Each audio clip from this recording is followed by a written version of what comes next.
தமிழனுக்கு அடையாளம் காட்டியவன் என் பிள்ளை சீமான். இங்கே சீமான் போட்டியிடுவதில்லை, நெஞ்சோடு நெஞ்சா வந்து எதிர்கால தமிழகம் எப்படி வர வேண்டும் என்ற கனவு கண்டு உடனே என் பிள்ளை ஜெகதீஷ் இந்த கள்ளக்குறிச்சி தொகுதியில். ஆனால் நான் பொலிட்டிக்கல் அரசியல்வாதி பொது மனிதனாய் என்று சொல்லுகிறேன். என் பிள்ளை சீமா காட்டிய வழியிலே செல்லும் ஜெகதீஷ் வெற்றியிடம் பார்க்க. இரண்டாவது, மாற்றம் வேணும், மிகப்பெரிய மாற்றம் வேணும். இளைஞர்கள் உங்களை பார்க்கும்போது உற்சாகம். ஏனென்றால் ஒரு இயக்கமே பெரிய சரித்திரத்தை புரட்டி போட்ட வரலாறு உண்டு சீமான்.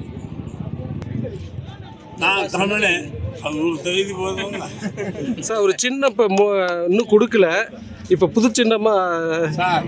அவங்க எந்த சின்னம் கொடுத்தாலும் அந்த சின்னத்தில் புது சின்னத்தில் இல்லை சார். வல்லவனுக்கு புல்லும் ஆயுதம், சீமானுக்கு புல்லும் ஆயுதம்.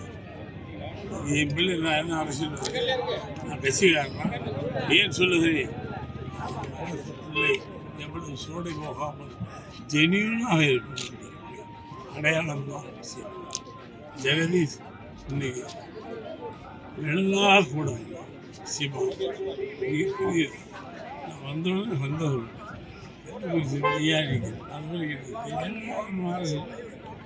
ரொம்ப மகிழ்ச்சியாக இருந்தது.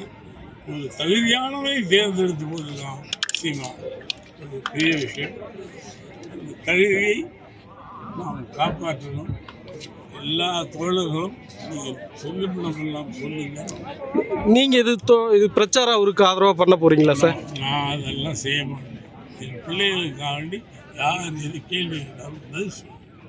என் பிள்ளை சீமானாக இருக்கும், பிள்ளை ஜெகதீஷ்.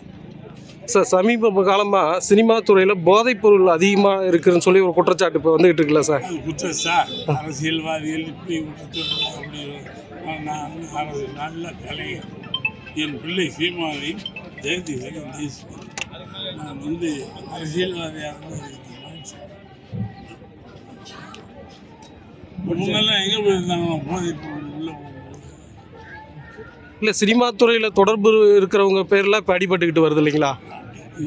எந்த காலத்திலிருந்து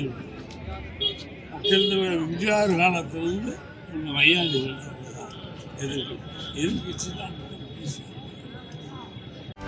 செய்திகளை உடனுக்குடனும் துல்லியமாகவும் தெரிந்து கொள்ள சப்ஸ்கிரைப் பண்ணுங்க.